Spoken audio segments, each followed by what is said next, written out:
शांति।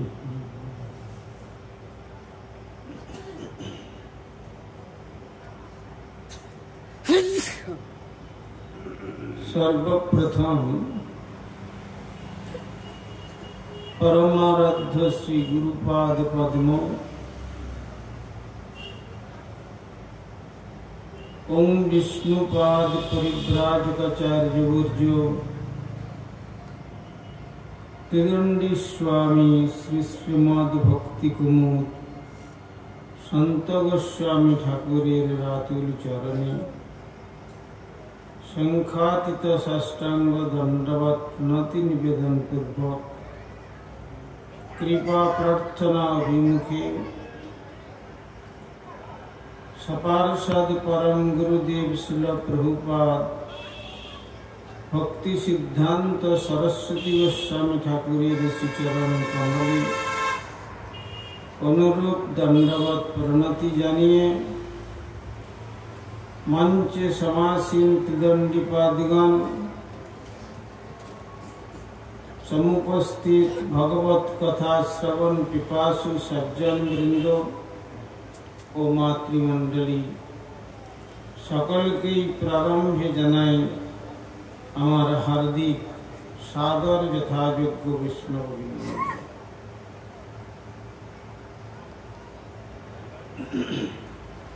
एतक्षण যাবত আমরা ধর্ম এবং অধর্ম এর বিষয়বস্তুকে অবলম্বন করে কিছু কথা আমরা শ্রবণ করেছিলাম।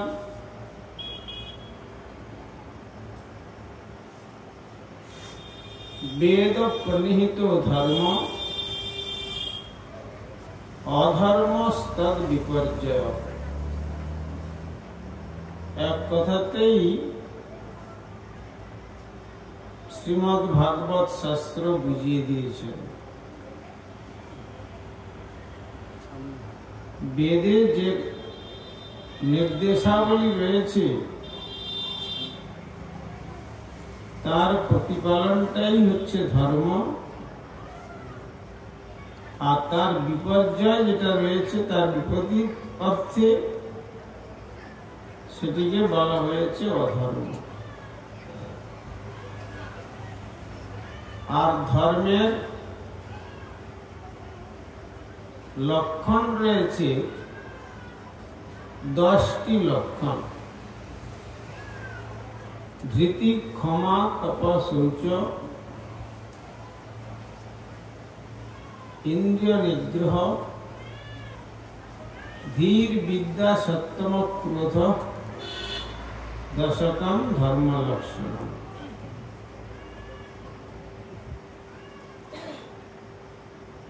এই 10টা যে ব্যক্তিতে পূর্ণরূপে বিদ্যমান সেই ব্যক্তিকে ধার্মিক বলে জানতে হবে।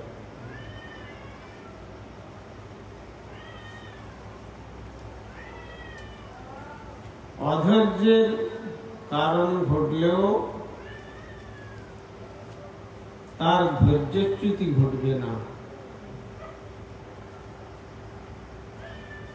শ্রীমান মহাপ্রভু শ্রীবাসঙ্গনে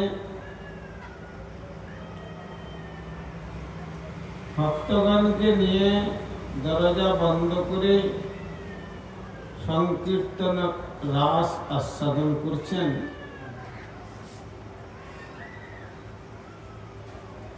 এমন সময় কান্নার রোল ঘরের ভিতর থেকে আসছে। শ্রীমান মহাপ্রভু শ্রীবাস পণ্ডিতকে বলছেন, শ্রীবাস, আজকে সংকীর্তনেতে কোনো উল্লাস হচ্ছে না কেন? তুমি তোমার ঘরে গিয়ে দেখো তো কিছু অঘটন ঘটেছে কিনা।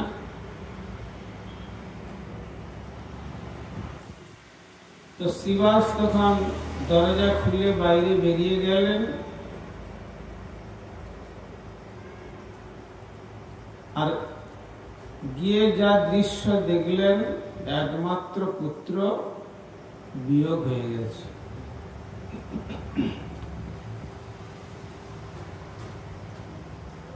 তো সব মাতৃস্থানীয় যারা, তারা তো ক্রন্দন করছেনই, ওদিকে কিন্তু শিবাসের পত্নী মালিনী তিনিও ধৈর্যচ্যুতি ঘটছে তার। তখন শিবাস পণ্ডিত বললেন, দেখো শ্রীমান মহাপ্রভু সপার্ষদে সংকীর্তন রাস আস্বাদন করছেন, আর এমতাবস্থায় এই রক্ত মাংসের একটা পুতুল দুদিনের জন্য এসেছিল, এটার জন্য মহাপ্রভুর কীর্তনে বাধা প্রদান করবে? যদি শান্ত না হও তাহলে আমি গলায় কলসি বেঁধে আর গঙ্গায় ঝাঁপ দেব।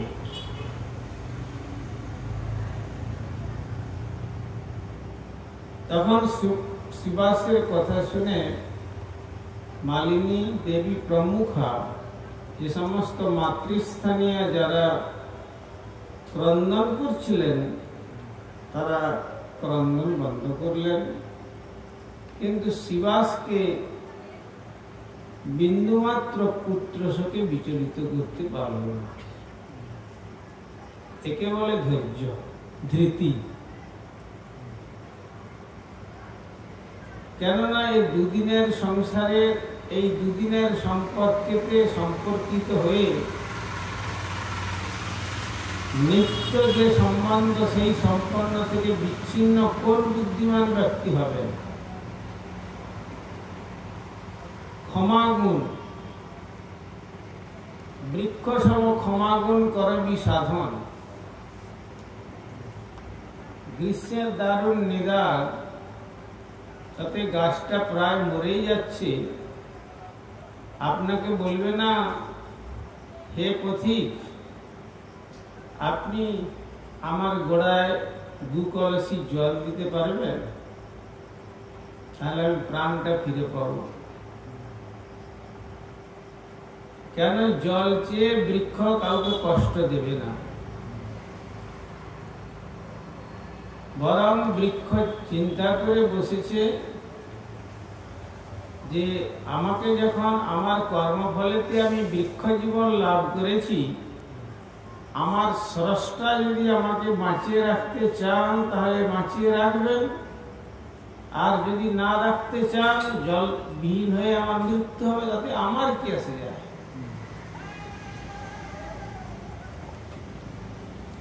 আর যদি অনন্ত বিশ্ব ব্রহ্মাণ্ডের অনন্ত জীবের যদি তিনি আহার প্রদান করেন, তাহলে তিনি কি আমাকে আহার প্রদান করবেন না? আমি অপরকে আমার আহার চেয়ে তাকে কেন কষ্ট দেব? শুধু কষ্ট নয়, আহার চেয়ে যে আহার্য বস্তু তিনি প্রদান করলেন, সেটা তো আমার কাছে, আমি তার কাছে ঋণগ্রস্ত হয়ে গেলাম, সেই ঋণ শোধ করার জন্য আবার আমাকে আসতে হবে। কেন? ভাগবত বলেছেন, অবশ্যমেব ভুক্তব্যং কৃতং কর্ম শুভাশুভম। আপনি ভালো কর্ম করুন আর খারাপ কর্মই করুন, দুটো ফলই আপনাকে ভোগ করতে হবে। আপনার ভালো কর্মের ফলটা ভগবান নেবেন না, আর তেমনি খারাপ কর্মের ফলটাও ভগবান নেবেন না।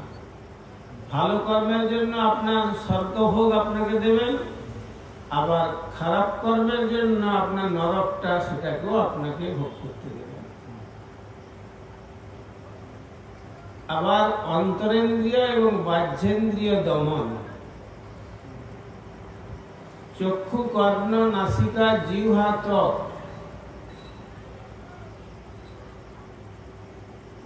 আর বাহ্যেন্দ্রিয় হচ্ছে বাক, পানি, পাদ, পায়ু, উপস্থ। এগুলিকে সম্পূর্ণ দমন করবেন। এগুলির দাসত্ব কখনো ধার্মিক আত্মা করবেন না।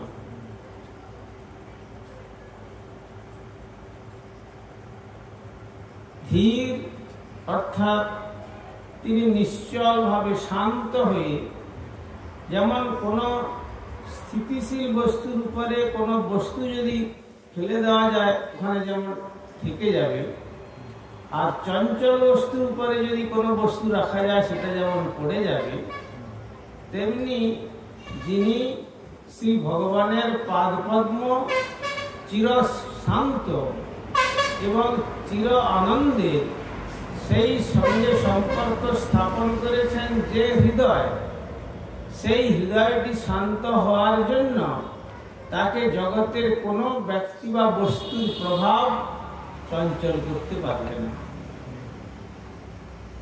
সুতরাং সর্বেন্দ্রিয়ের দ্বারা ভগবত অনুশীলন করবেন। এই জন্য রূপ গোস্বামী চরণ ভক্তি রসামৃত সিন্ধু গ্রন্থেতে বলেছেন, সর্বোপাধি বিনির্মুক্তম তৎপরত্বেন নির্মলম ঋষিকেন ঋষিকেশ সেবনম ভক্তিরুচ্যতে। সমস্ত উপাধি বিনির্মুক্ত হতে বলছেন। আমরা তো আমাদের নামের পরে যখন লেটার হেড ছাপানো হয় কত ডেজিগনেশন আমরা দিয়ে দিই, এগুলো সব উপাধি। আমাদের পরম গুরুদেব শ্রীল প্রভুপাদ বলছেন, এই উপাধিরূপী লেজ যতক্ষণ পর্যন্ত মানুষকে প্রভাবান্বিত করবে ততক্ষণ পর্যন্ত ওই ব্যাঙাচির মতো জলের মধ্যেই সংসার সমুদ্রে ডুবে থাকতে হবে। আর লেজ যখন খসে যাবে তখন সে যেমন তটরূপী জল শূন্য স্থানেতে আশ্রয় পায়, তেমনি এই জগতের আমাদের এই উপাধিগুলো যতক্ষণ পর্যন্ত খসে না যাচ্ছে পরম আশ্রয় স্বরূপ শ্রী গোবিন্দের পাদপদ্ম আমরা স্থান লাভ করতে পারব না। তাই সর্বোপাধি বিনির্মুক্তম তৎপরত্বের নির্মলম, ভগবত পরায়ণ হবেন তিনি। কেননা ভগবত পরায়ণ হলেই সেখানে চিত্তটা নির্মল হয়। ভগবত পরায়ণ যতক্ষণ পর্যন্ত আমরা হতে না পারছি ততক্ষণ পর্যন্ত চিত্ত আমাদের চঞ্চল চঞ্চল বস্তুর প্রতি ধাবিত হবে, আর চিত্ত চঞ্চল হলে মনও ওই দিকে নিয়ে যাবে। সেই জন্য উপনিষদে বলেছেন, মনঃ এবং মনুষ্যানাম কারণম বন্ধ মোক্ষয়। এই আমাদের দুষ্ট মনটাই হলো বন্ধন এবং মুক্তির কারণ। পথে যাচ্ছেন, যেতে যেতে একটা পুষ্পোদ্যান দেখলেন, অতি সুন্দর গোলাপ ফুল ফুটেছে। মন করলো তখন মনে মনে ইচ্ছা হলো, যদি আমার বাগানে হতো তাহলে আমি এই ফুলটাকে তুলে নিয়ে চন্দন দিয়ে আর শ্রী গোবিন্দের পাদপদ্মে অর্ঘ্যরূপে নিবেদন করতাম। তারপরে আরেকজন ব্যক্তি পিছনে যাচ্ছেন, তিনি ওইটা দেখে আর লোভ সম্বরণ করতে পারলেন না।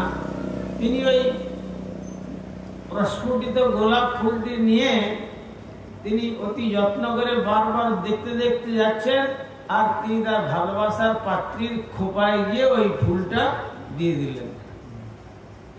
দুটো কিন্তু গাছ, একটাই গাছ কিন্তু একটাই ফুল, কিন্তু ব্যক্তি দুইজনের দুই ব্যক্তির দু রকমের মন থাকার জন্য একটা মনের দ্বারা যখন সে চিন্তা করেছিল যে আমি এই ফুলটা নিয়ে গিয়ে চন্দন মিশ্রণ করে গোবিন্দের চরণে অর্ঘ্যরূপে নিবেদন করব, তার দ্বারা তার নিজের কল্যাণ হবে এবং এটা যে কর্মফলেতে বৃক্ষ জীবন লাভ করেছে, সেও বৃক্ষ জীবন থেকে উদ্ধার প্রাপ্ত হয়ে শ্রী গৌর গোবিন্দের বৃন্দাবন চলে যাবে।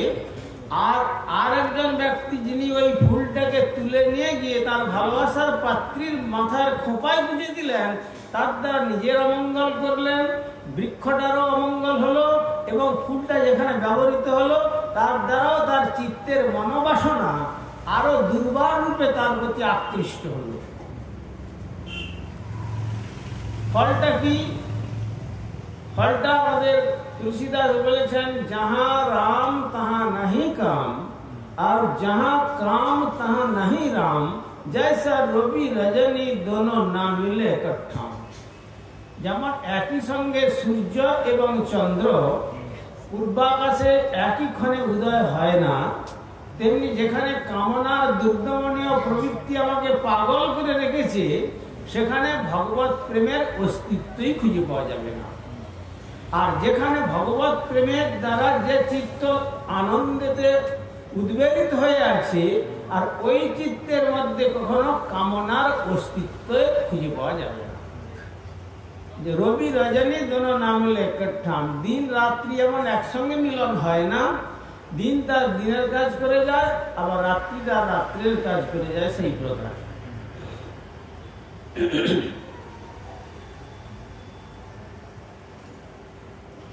তপস্যা, তপবল। তপবল মন্ত্রের সাধন কিংবা শরীর পতন। সাধক সাধনা করবে, ঠাকুর হয় তুমি আমাকে স্বীকার করো, আর তা না হলে আমি তোমার জন্য আমার জীবনকে শেষ করে দেব। যে কথা শুনলেন দস্যু রত্নাকর, অতি নিম্ন কুলে জন্মগ্রহণ করেছিলেন। দস্যুবৃত্তি তার জীবন ছিল, কিন্তু যখন মহাত্মা দেবর্ষি নারদের কৃপাপ্রাপ্ত হলেন এবং বললেন যে তুমি এই মন্ত্র জপ করো, আমি যতদিন ফিরে না আসছি। দেখুন, রামচন্দ্রের আবির্ভাবের 60,000 বৎসর পূর্বে ঘটনা কি ঘটবে না ঘটবে, সেই ঋষির কাছে মন্ত্রপ্রাপ্ত হয়ে তিনি যখন মন্ত্রের সাধনায় প্রবৃত্ত হলেন, তখন চামড়া খেয়ে গেল, মাংস চলে গেল, অস্থি জরাজীর্ণ হয়ে কোথাও কোথাও মজ্জাও প্রায় চলে যেতে যাচ্ছে। এইভাবে কঙ্কাল হয়ে গিয়ে সেখানে বল্মিকের ঢিপিতে পরিণত হয়েছিল। গুরুর আদেশ যে উনি যতদিন না আসছেন ততদিন পর্যন্ত আমাকে এই মন্ত্র জপ করতে হবে। তো সুতরাং তারপরে যখন 100 বৎসর পরে ওই পথে দেবর্ষি নারদ এলেন, তখন দেখছেন যে আমি যে আমার শিষ্যটাকে এখানে মন্ত্র জপ করতে বসিয়ে গেলাম, গেল কোথায়? চতুর্দিকে তাকিয়ে কিছু দেখতে পাচ্ছেন না, কিন্তু শুনতে পাচ্ছেন যে একটা বল্মিকের ঢিপি, মানে উইয়ের ঢিপিতে তার ভিতর থেকে শ্রীরাম নাম ভেসে আসছে। তখন অমনি কুণ্ডলুর জল নিয়ে মন্ত্রপুত করে যখন ওই বল্মিকের ঢিপিতে ছিটিয়ে দিলেন, তখন মাটিগুলো সরে চলে গেল, আর তার দিব্য শরীর প্রাপ্ত হলেন। আর তার ফলে তিনি তার গুরুপাদ পদ্মের চরণে প্রণাম করে বলছেন, গুরুদেব, এতদিন ধরে আমি দস্যুবৃত্তি করে যে সুখ লাভ করতে পারি নাই, এই স্থানে বসে বসে আমি এখন পরম আনন্দ আস্বাদন লাভ করতে পারছি। জগতের যে মানুষ আধ্যাত্মিক, আদিদৈবিক, আদি ভৌতিক ত্রিতাপ জ্বালায় দগ্ধীভূত হচ্ছে, তারাও যদি এই সন্দেশ লাভ করতে পারতেন, তাহলে তারাও পরমানন্দ লাভ করে ভগবত ধাম প্রাপ্ত হতেন। তখন দেবর্ষি নারদ বললেন, তাহলে এক কাজ করো, তুমি যে আনন্দ লাভ করছো সেই আনন্দ তুমি শাস্ত্রকারে তুমি রচনা করো। সেটি রচনা হলো শ্রী রামচন্দ্রের আবির্ভাবের 60,000 বৎসর পূর্বে। 60,000 বৎসর পরে রামচন্দ্র আসবেন, কিন্তু মন্ত্রের সাধন প্রভাবে তিনি কিভাবে এসে কি লীলা করবেন সবটাই তিনি দেখতে পেলেন সেই তপস্যার দ্বারা। একে বলে ধর্ম সাধনা।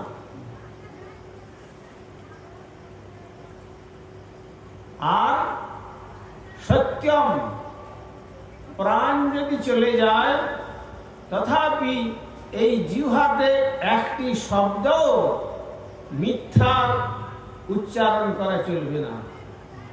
পুরাণে বেদব্যাস বর্ণনা করেছেন, যদি আপনি এই কলিকালে 10 বৎসর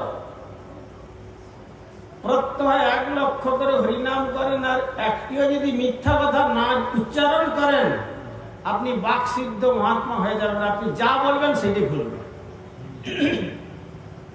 কিন্তু আমরা কালের প্রভাবে একদিনও যে মিথ্যাকে বাদ দিয়ে আমরা থাকতে পেরেছি, এটা মনে হয় খুব কম মানুষের জীবনেই পাওয়া যাবে।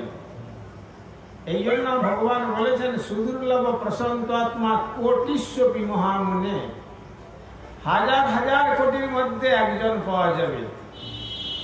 তিনি কিরকম?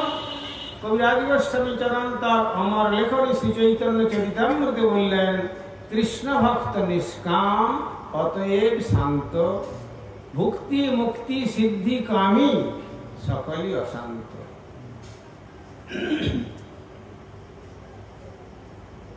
আর বিদ্যা, বিদ্যা জগতের দুটো বিদ্যা আছে। আমরা যখন ছাত্র জীবনে পড়েছিলাম তখন পণ্ডিত মশাই লিখে দিয়েছিলেন সরস্বতী পুজোর দিন, সা বিদ্যা তন্মতির জয়া। তার মানে সেই বিদ্যাটাই বিদ্যা যেন তদ্বস্তুতে মতিটা থাকে। তখন তো আর অত আমরা বুঝি নাই, আর পণ্ডিত মশাই নিজেও বুঝতেন না মনে হয়, তাহলে তো হয়তো বুঝাতেন। কিন্তু বলছেন সেই সে বিদ্যার ফল জানিও নিশ্চয়, শ্রীকৃষ্ণ পাদ পদ্মে যদি চিত্তবৃত্তি রয়। আর জড় বিদ্যা যদি কৃষ্ণপাদ পদ্মে বর্তি না থাকে, তার ফল কি হবে? এই সরস্বতী, যিনি বিদ্যা সরস্বতী রূপে আমাদেরকে অর্থকরী বিদ্যা দান করছেন, আমাদের পদকর্তা বললেন জড় বিদ্যা যত মায়ার বৈভব, তোমার ভজনে বাধা, মহাজনমিয়া অনিত্য সংসারে জীবকে করে। একটু গালাগালি দিয়েছেন পদকর্তা। কি গালি দিয়েছেন? বলছেন যে জীবকে করে গাধা, গাধার সঙ্গে তুলনা দিলেন। কেন বলুন তো? গর্ধ সে অল্প বোঝাতে সন্তুষ্ট হয় না, যখন দুপাশে তার বোঝা ভালোভাবে চাপিয়ে দেবেন আর সিদ্ধারা একবারে বেঁকে যাবে, তখন জানবেন সে আর তার ঠিক দিক নির্ণয় করে একদিকে মাথা করে চলবে। আর যদি অল্প বোঝা দেন, সে অমনি গা নেড়ে বোঝাটাকে ফেলে দেবে। তেমনি সংসারে আমরা মায়ার বোঝাতে, অল্প বোঝাতে আমরা সন্তুষ্ট নই। প্রথম মনে করেছিল, গুরুদেবকে বলেছিলেন যে ঠিক আছে ছেলেটা একটু বড় হোক, তারপরে ছেলেটাকে ভগবানের সেবার জন্য দিয়ে দেবো। তারপরে বললেন ছেলেটাকে এইমাত্র একটু বড় হয়েছে, ওকে স্কুলে পাঠিয়েছি, কলেজ আর ইউনিভার্সিটির কিছু জ্ঞান দেওয়া দরকার, একটু পড়াশোনা করুন। তারপরে গুরুদেব বললেন কি এবার যাবে? বললেন না, এবারে একটু চাকরির ব্যবস্থা করতে হচ্ছে। চাকরির ব্যবস্থা করার পরে বললেন তাহলে চাকরি তো হচ্ছে, এবার চলুক না, অর্থ প্রয়োজন, অর্থটা ব্যয় যে হবে, আপনি চাকরি করতে গেলে গৃহিণীর প্রয়োজন, একজন গৃহিণীর প্রয়োজন হচ্ছে। তারপর যখন গৃহিণী আসলো, এবার করুক, গৃহিণীকে ছেড়ে গৃহত্যাগ করুক। বলে না, গৃহিণীকে ছেড়লে কি করে হয়, সংসারে একজন উত্তরাধিকারীর দরকার, অন্তত একটা নাতির মুখ যদি দেখা যায় তারপরে না হয় পাঠানো যেতে পারে। আর যখন নাতি হলো তখন বোধ হয় ছোট নাতিটাকে ছেড়ে দিয়ে কি করে যাবে, এখন এই নাতিকে একটু দেখাশোনা করুক, চাকরির থেকে অবসর গ্রহণ করেছে। তারপরে বলছেন যে যখন নাতি যখন বড় হলো তখন বলছেন একটু নাতি বৌমা দেখলে ভালো হয়, অল্প বোঝাতে সন্তুষ্ট নয়। এইভাবে বোঝা বাড়তে বাড়তে বাড়তে বাড়তে দেখা গেল যে শেষ সময় চলে আসছে, আর পরবায়ু অত্যন্ত সামান্য রয়েছে। সর্বেন্দ্রিয় দুর্বল ক্ষীণ কলে বড় পীড়া বসে হইনু কাতর। সুতরাং এখন সমস্ত ইন্দ্রিয়গুলো দুর্বল হয়ে গেছে, চোখ আর দেখতে পাচ্ছে না, ছানি পড়ে গেছে, লেন্স লাগিয়েও সেটা ঠিক মতো কাজ করছে না, কান শুনতে পাচ্ছে না, নাক ঘ্রাণ নিতে পারছে না, দাঁতগুলো পড়ে গেছে, আবার জিহ্বা আস্বাদন শক্তি হারিয়ে ফেলছে, হাতও কাঁপছে, লাঠি নিয়ে চলতে হচ্ছে, আবার পাও ঠিক মতো যেতে পারছে না, আবার সকালবেলা উঠলে সোজা পাকে বাঁকাতে আমার আধ ঘন্টা সময় লাগে। সুতরাং এমতাবস্থায় সব তো হয়ে গেছে, এখন আর কি করে আমি ভজন করব। তাই ঠাকুর ভক্তি বিনোদ বললেন, বার্ধক্যে এখন ভকতি বিনোদ কাঁদিয়া কাতর অতি, হরি না ভজিয়া তোরে দিন বৃথা গেল, এখন কি হবে গতি। এখন আর কি গতি হবে? লোকে বলে না, তুমি এত অল্প বয়সে ভজনের জন্য এসেছ, বয়স তো হোক। এই জন্য বয়স হওয়া মানে গাছে পাকা আম ফলেছে, পাকা আম ফেটে তার রসগুলো সব বেরিয়ে পড়ে গেছে, সব পাখি খেয়ে নিয়ে চলে গেছে, এই কেবলমাত্র খোসা আর আঁঠিটাই ঝুলছে, আর কিছু নেই। সেই রকম জগৎ সংসারের মধ্যে স্ত্রী, পুত্র, কন্যা, আত্মীয় স্বজন প্রতিপালন করতে গিয়ে, অর্থ উপার্জন করতে গিয়ে, বিষয় সম্ভব করতে গিয়ে তুলসীদাস বললেন যে দিন কো মোহিনী, রাত কো বাঘিনী, পলক পলক লুহু চুষে, দুনিয়া সব বাবরা হোকে ঘর ঘর বাঘিনী পুষে। এই দুনিয়া সব একটা একটা বাঘিনীকে পুষে রাখছে, যে দিনের বেলা মোহিনী মূর্তি আর রাত্রিবেলা বাঘিনীর মতো। বাঘ বাঘিনী যেমন কি করে, শিকার ধরে, আগে কিন্তু শিকারটা খায় না, ওই গলার নালিটা কেটে দিয়ে ওইখান থেকে রক্তটা চুষে চুষে খেয়ে নেয়, তারপর ওটাকে ফেলে দিয়ে যায়, যত পচবে তত খেতে থাকবে। ঠিক সেই প্রকার এই জগতের মানুষ সংসারের বোঝা বহন করতে করতে এখন সব শেষ হয়ে গেছে, শুধুমাত্র খোসাটা রয়েছে আর বীজটা মানে ওই কঙ্কাল, স্কেলেটন হাড়টুকু রয়েছে। এর দ্বারা আর কি হরিভজন হবে? কথায় বলে, যা না হয় বাল্যকালে আর না হয় তা কভু কালাকালে। আপনি আপনার ছেলেটিকে প্রথম স্কুলে পাঠাচ্ছেন 3 বছর বয়সের সময় থেকে, টিউটার দিয়ে দিয়েছেন, গান বাজনা শিক্ষা করাবেন 3 বছর 4 বছর বয়স থেকে আরম্ভ করে। প্রতিটি কার্যকর শিক্ষার জন্য শিক্ষার ক্ষেত্রে একটা সময় আছে। আর কিন্তু যদি বলা যায় হরিভজন করো, তখন বলবে কোম্পানি এখন অনুপযুক্ত, ইনঅ্যাক্টিভ বলে তাকে রিটায়ার্ড পার্সন বলে ফেলে দিয়েছে। বলছে এবার এই বার্ধক্য বয়সে কোথায় যাবে? তখন আর যাবে কোথায়? তখন সুপুত্র বলছে, বাবা আর কোনো চিন্তা নেই তোমার চিন্তা করার, বাবা মা তোমাদেরকে বরং একটা শান্তির নিড়ে একটা রেখে আসবো। সেটা কোথায় জানো? সেটা কেন এত শিক্ষা দিয়েছো আমাদের, সুশিক্ষা পেয়েছি, সেটি হচ্ছে ওই বৃদ্ধাশ্রম। যদি প্রকৃতপক্ষে সৎ শিক্ষা দেওয়া হতো, তাহলে পিতামাকে উপযুক্ত পুত্র বলতো না যে ওই বৃদ্ধাশ্রমে রেখে আসবো। সে কি ভাবতে পেরেছে যে তুমি যে তোমার পিতামাতার প্রতি যে আচরণ করছো, যে ধর্মের আচরণ করছো, তোমার পুত্র কন্যাগণ তোমার বার্ধক্যতার সাথে ঠিক ওই একই আচরণ করবে? এটা কি তুমি ভাবতে পারছো? তা তো ভাবতে পারছো না। যদি তা ভাবতে পারতে, তাহলে যে পিতামাতা থেকে তুমি জগৎ দর্শন করলে, সেই পিতামাতাকে তুমি এখন বার্ধক্য বয়সে বৃদ্ধাশ্রমের প্রয়োজন হতো না। যদি সৎশিক্ষা লাভ করতো মানুষ, তাহলে জগতে আর বৃদ্ধাশ্রম থাকতো না। তাই সেখানে বলেছেন সা বিদ্যা তন্মতির্যয়া। তাহলে ওই বিদ্যাকে গাধা বলবে না মানুষ বলবে? মানুষ বলবে না জন্তু বলবে? সেই জন্য আমাদের পদকর্তা বললেন, জড়বিদ্যা যত মায়ার বৈভব, তোমার ভজনে বাধা, মোহ জনমিয়া অনিত্য সংসারে জীবকে করে গাধা। যে কথাটা লিখেছেন সা বিদ্যা তন্মতির্যয়া, এই শ্রীমদ্ ভাগবতেরই কথা। তৎকর্ম হরিতোষম যৎ সা বিদ্যা তন্মতির্যয়া হরির্দেহ হিতমাত্মা স্বয়ং প্রকৃতিশ্বর। দেবিদ্যে বেদিতব্যে পরাচ অপরা, একটা পরাবিদ্যা একটা অপরাবিদ্যা। যেটি পরাবিদ্যা প্রতিষ্ঠাত্রী দেবী, তিনি হচ্ছেন শুদ্ধা সরস্বতী রূপী বৃষভানুনন্দিনী রাধা ঠাকুরানী, আর বিদ্যা সরস্বতী রূপী তিনি হচ্ছেন বৈকুণ্ঠেশ্বরী নারায়ণের পত্নী সরস্বতী। তো সুতরাং সেখানে আমরা কখনোই সেই বিদ্যা আমরা চাইব না যে বিদ্যার দ্বারা ভগবানকে ভুলে যায়। আমরা সেইটাই চাইব যে বিদ্যার দ্বারা যিনি এত কিছু ব্যবস্থা করে রেখেছেন আমাদের জন্য, একটুকু কৃতজ্ঞতা যদি মনে হতো, তাহলে নিশ্চয়ই মানুষ তার আরাধনা করত। কেন দেখুন, আপনার অক্সিজেনের প্রয়োজন হচ্ছে, সঙ্গে সঙ্গে অক্সিজেন সিলিন্ডার নিয়ে এসছেন অর্থ দিয়ে, লাগিয়ে দিয়ে যাওয়ার জন্য তাকে ফিস দিচ্ছেন, তারপরে বলছেন যে দেখুন মাঝে মাঝে এসে একটু দেখে যাবেন, তারপরে ডাক্তারের কাছে গিয়েছেন, আগেই তো ডাক্তারকে ফিস তার জমা দিয়ে দেওয়া হয়েছে, তারপরে কখন ডাক্তারবাবু রাউন্ড দিয়ে আসবেন তখন দেখবেন, তার জন্য তার ব্যবস্থা করছেন কত টাকা।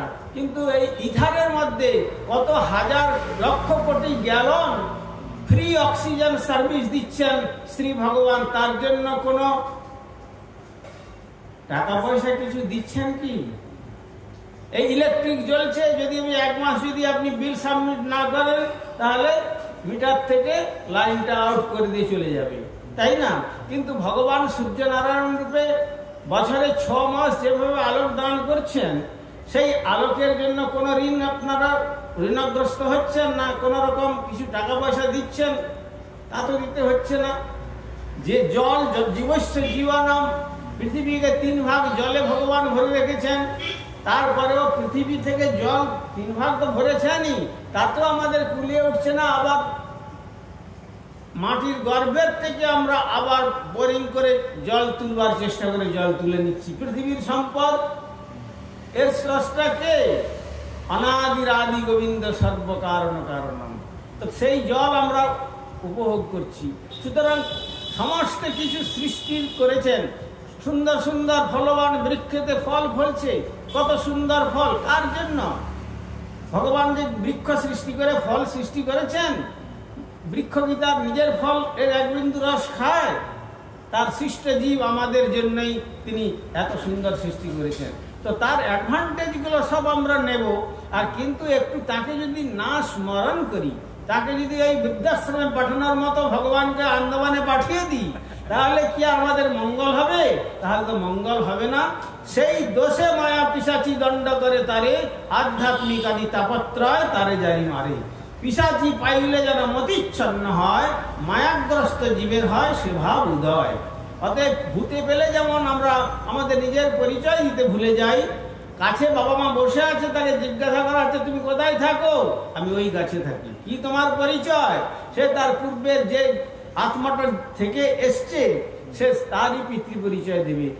কাছে তার পিতা মাতা বসে আছে, সেই পরিচয় দিতে পারবে না। তেমনি জগতের পিতা কৃষ্ণ যে না ভজে ভাব, পিতৃদ্রোহী পাতকীর জন্ম জন্ম। তাই জন্ম জন্মান্তর ধরে আধ্যাত্মিক আদিদৈবিক আদিভৌতিক ত্রিতাপ জ্বালায় আমাদের দগ্ধীভূত হতে হচ্ছে।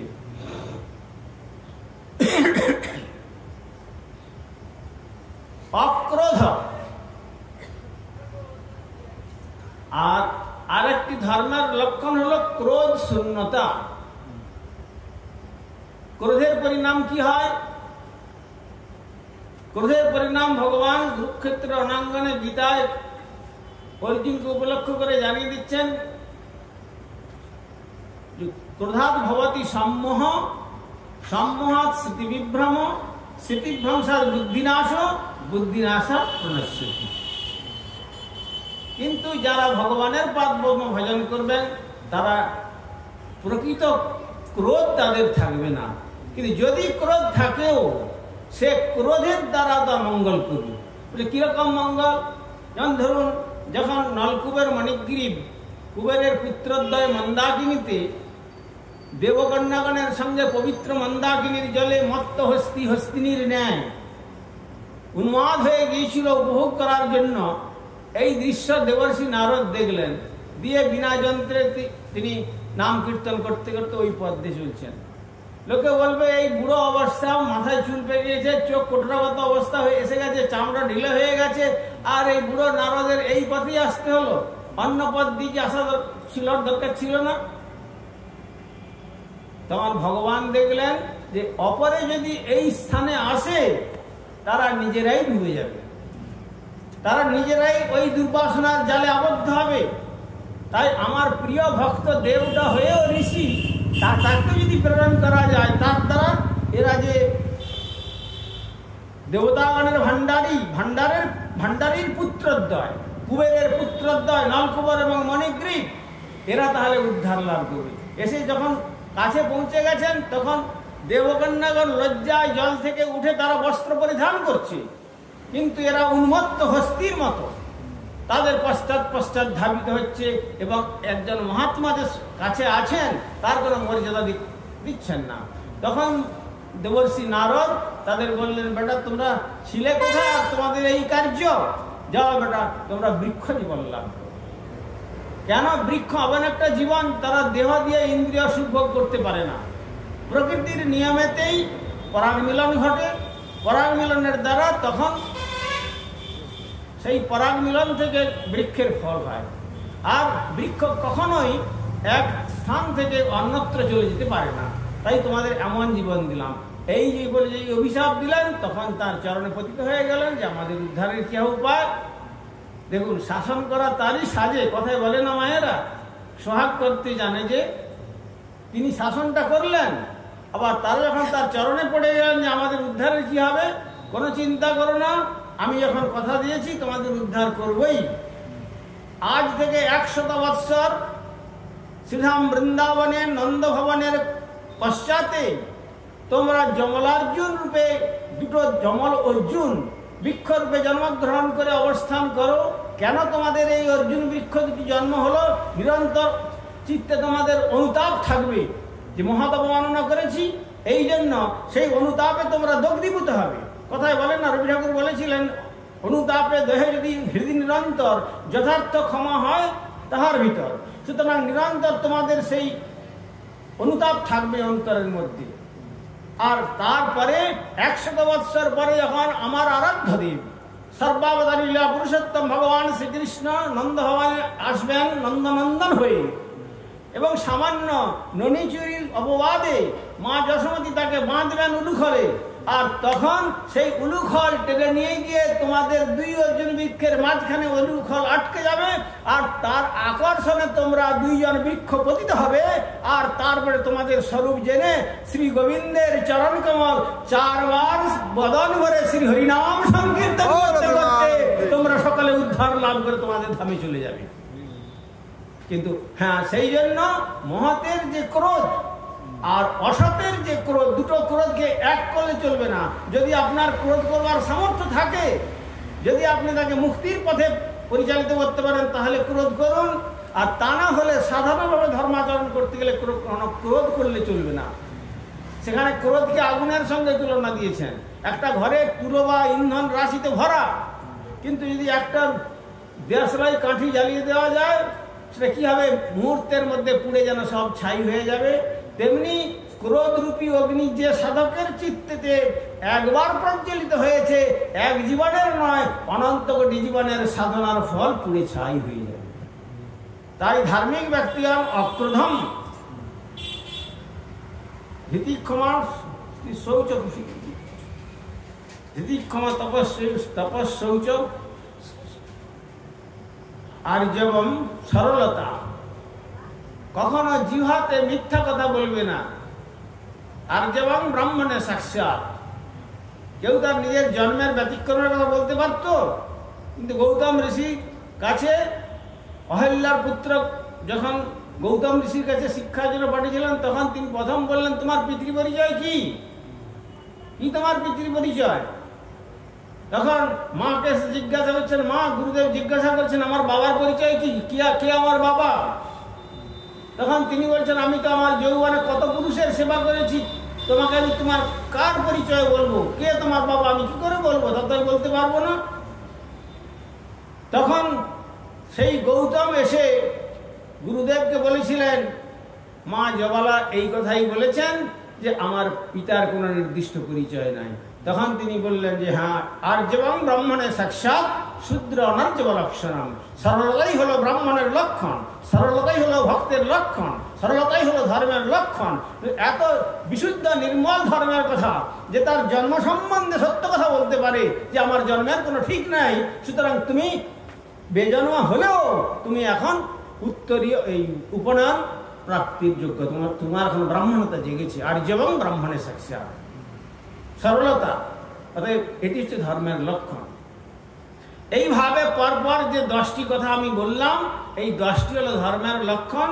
যারা ধার্মিক ব্যক্তি হবেন তারা এই 10টি গুণকে অঙ্গের ভূষণ করে ভগবানের পাদপদ্ম সাধনার দ্বারা তারা তাদের জীবনকে ধার্মিকত্বে প্রতিষ্ঠিত করতে পারবেন।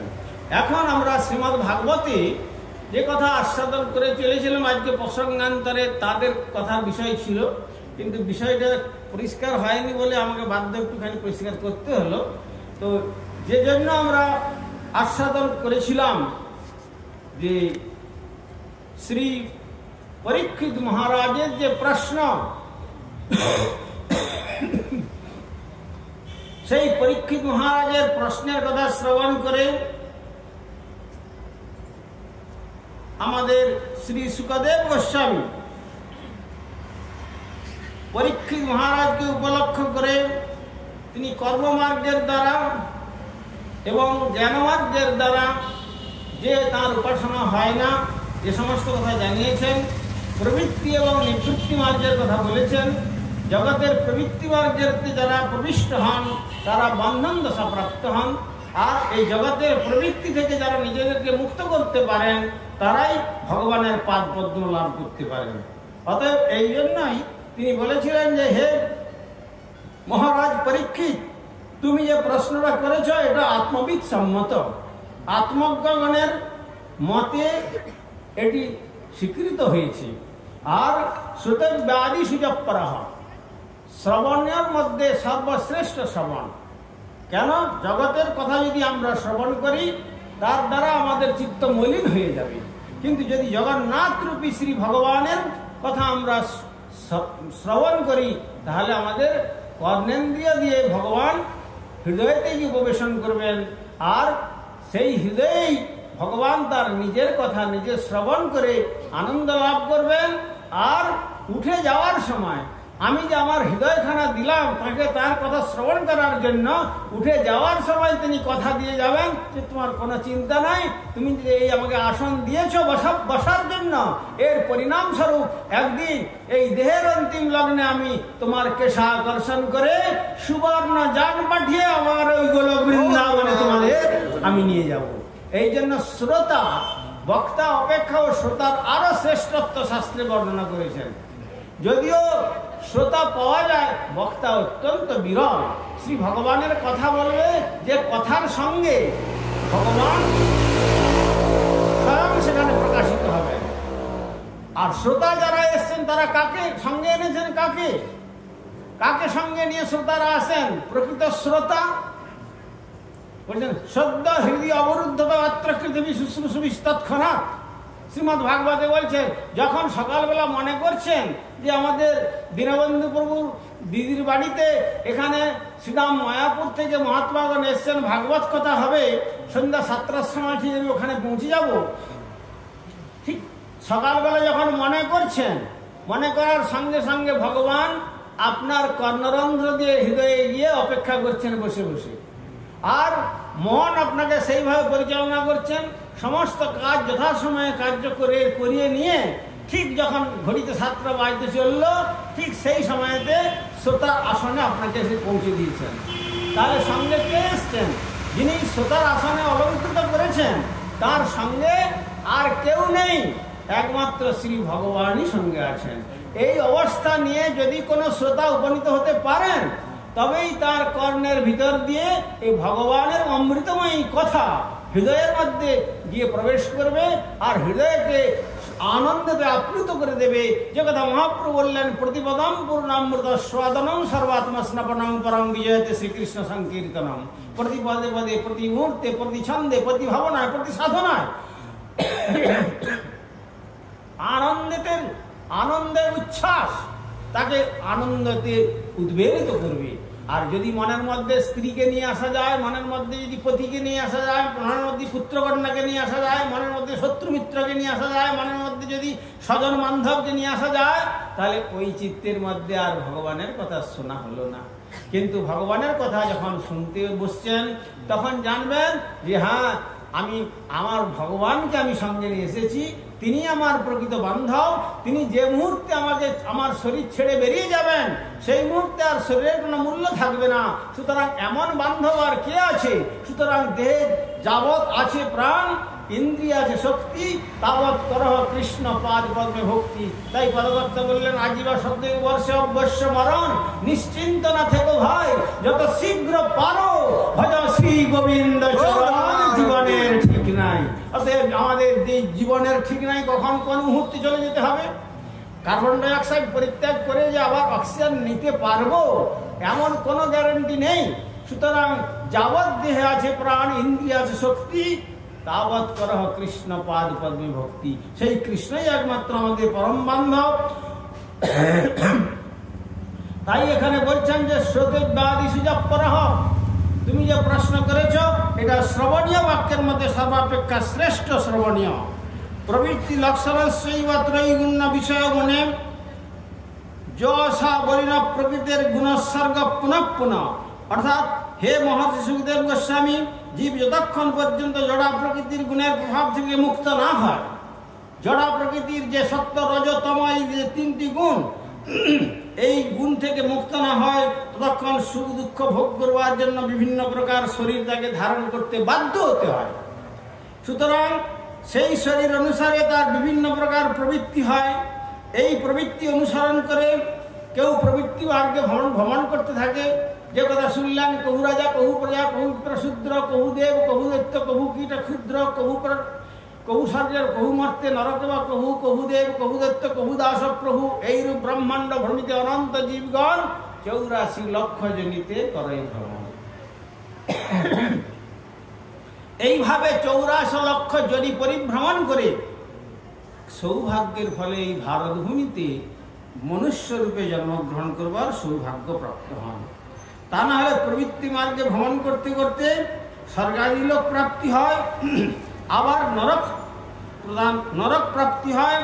আবার সে কথা হে পরীক্ষিত মহারাজ, 3য় স্কন্ধে তোমাকে আমি বিশেষ রূপে সে কথা বলেছি। কিন্তু যদি কোনো সৌভাগ্যবান জীব যারা বলেন যে যার আরাধনা করুক না কেন তারা ভগবানের আরাধনা হয়ে যাবে, তা নয়। ভগবান গীতাতে নিজেই বলেছেন, 9ম অধ্যায় 25 সংখ্যক শ্লোকে, জানতি দেবব্রতা দেবান, যারা দেবতাগণের উপাসনা করেন তারা দেবলোকে তাদের গতি হয়।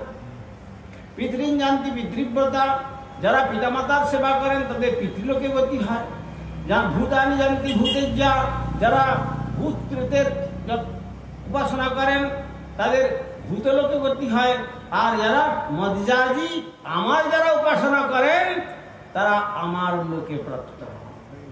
অতএব বুদ্ধিমান ব্যক্তিগণ এই ব্রহ্মাণ্ড পরিভ্রমণ করতে করতে ভাগ্যবান জীব যারা, তারা গুরু কৃষ্ণ প্রসাদেতে ভক্তিলতার বীজ লাভ করে তারা পরবর্তী জীবনকে ভগবৎ সাধনে উদ্বুদ্ধ করেন। অধর্ম লক্ষণ নানা নরকাশ্চনুবর্ণিত মন্বন্তরস্য ব্যাখ্যাত আদ্য স্বয়ম্ভুব যতঃ। অতএব 5ম স্কন্ধের শেষ পর্যন্ত অধর্ম এবং ধর্ম সম্বন্ধে সে কথাও তিনি বলেছেন। আবার ওই সঙ্গে অধার্মিকগণের যে নরক, কি প্রকার নরক যন্ত্রণা ভোগ করতে হয় তারও বর্ণনা তিনি দিয়েছেন। আর 4র্থ স্কন্ধে প্রথম যে মন্বন্তরে ব্রহ্মার পুত্র স্বয়ম্ভূ আবির্ভূত হন, সেই আদ্য মন্বন্তরের কথাও বর্ণিত হয়েছে। হে প্রভু, আপনি প্রিয়ব্রত উত্তানপদের বংশ চরিত্র কথা বর্ণনা করেছেন। পরমেশ্বর ভগবান যেভাবে বিভাব, লক্ষণ, পরিমাণ এবং নির্দেশ করে বিভিন্ন লোক, বর্ষ, নদী, উদ্যান, বনস্পতি প্রভৃতি সৃষ্টি করেছেন এবং যেভাবে ভূমণ্ডল, জ্যোতিষচক্র, পাতাল আদি সমস্ত কিছু সৃষ্টি করে তার সৃষ্ট জীবগুলোকে সংরক্ষণ করছেন, তা সত্ত্বেও জীবজগৎ সামান্য কৃতজ্ঞতার টুকু সূত্রে ভগবানের প্রতি, ভগবানের চরণে একটা তুলসী আর একটু ফুল আর একটু চন্দন দিয়ে তাকে একটু বন্দনা করতে শেখে না। সুতরাং তারা হলো সকলেই অকৃতজ্ঞ। ভগবানের এত সব অ্যাডভান্টেজ সব আমরা নেব, আর ভগবানকে ভগবান বলে আমরা স্বীকার করব না। পিতার সম্পত্তি উত্তরাধিকার সূত্রে সব উপভোগ করব, কিন্তু পিতা মাতার সেবা করব না। এটা যেমন অকৃতজ্ঞতা, তার ফলে যেমন নরক হয়, ঠিক তেমনি এত 4 বর্ণাশ্রমী যদি কৃষ্ণ নাহি ভজে, সকর্ম করিয়াও সে রৌরবে পড়ি মজে। সুতরাং 4 বর্ণাশ্রমী যদি ভগবানের পাদপদ্ম আরাধনা না করেন, ভগবানের পাদপদ্ম ভজন না করেন, তাহলে বর্ণ এবং আশ্রমিত কার্য করেও তাকে নরক যন্ত্রণা ভোগ করতে হয়। সুতরাং হে মহাভাগ সুখদেব গোস্বামী, যে উপায় অবলম্বন করলে মানুষের নানা প্রকার অসহ্য যন্ত্রণাময় নরকে পতিত হতে হয় না, এখন আপনি আমার কাছে সেই উপায় আরো বিশেষ রূপে কৃপাপূর্বক বিস্তৃতভাবে বর্ণনা প্রদান করুন। এই বলে যখন প্রার্থনা জানাচ্ছেন যে যা আপনি কীর্তন করেছেন 4র্থ এবং 5ম স্কন্ধেতে, এছাড়াও এই 6ষ্ঠ স্কন্ধেতে আপনি আরো বিশদভাবে আমার নিকট বর্ণন করুন। কেন? প্রয়োজনটা পরীক্ষিত মহারাজের নয়, আমাদের মতো দুর্ভাগা জীবের, যারা আমরা ভগবানের পাদপদ্ম আরাধনা করি না। যদি এই শ্রীমদ্ ভাগবতে বিশেষ রূপে বিশদভাবে যদি এই সমস্ত 84 লক্ষ নরক, সেই নরকের কথা বিস্তৃত রূপে কোন কোন পাপের ফলে ভোগ করতে হয় সে কথা যদি বর্ণনা করা যায়, তাহলে সেটা জেনে মহাতের শ্রীমুখ থেকে শ্রবণ করে সেই পাপ থেকে মানুষ দূরে থেকে পবিত্র হয়ে ধর্মাচরণ করবার চেষ্টা করবে। ধর্ম মূলম হি ভগবান সর্বদেবেশ্বরেশ্বর। সুতরাং কেহ মানে কেহ না মানে, সব তার দাস। যে মানে তার হয় শ্রী গোলকেতে বাস, আর যে না মানে সেই পাপে তার হয় সর্বনাশ। তাই একলা ঈশ্বর কৃষ্ণ আর সব নৃত্য, যারা যেইছে নাচায় সে তেইছে করে নৃত্য। সুতরাং একমাত্র ঈশ্বর বলতে, ভোক্তা বলতে ভগবান শ্রীকৃষ্ণ, আর সকলেই তার subordinate worker of the world. এই বিশ্বের সকলেই তার অধীনস্থ কর্মচারী। এই বিচারে প্রতিষ্ঠিত হয়ে আমরা কৃষ্ণের নিত্য দাস, এটাই আমাদের পরিচয়। কিন্তু সেই নিত্য দাসত্ব ব্যক্তিটা কৃষ্ণের দাসত্ব ভুলে গিয়ে আমরা মায়ার দাসত্ব করবার জন্য জীবনটাকে উৎসর্গ করার দরুন আমাদের জন্ম জন্মান্তরিক ধরে আমাদের বিভিন্ন নরক যন্ত্রণা ভোগ করতে হয়। তাই সেই নরক যন্ত্রণার কথা কিভাবে ভোগ করতে হয় সেই কথা বিশদভাবে আরও সুখদেব গোস্বামী চরণের শ্রীমুখ থেকে পরীক্ষিত মহারাজ শ্রবণের জন্য প্রশ্ন রাখছেন। আজ এখানেই বাঞ্ছাকল্পতরুভ্যশ্চ কৃপা সিন্ধু ভয়বচ পতিতানাং পাবনেভ্যো বৈষ্ণবেভ্যো।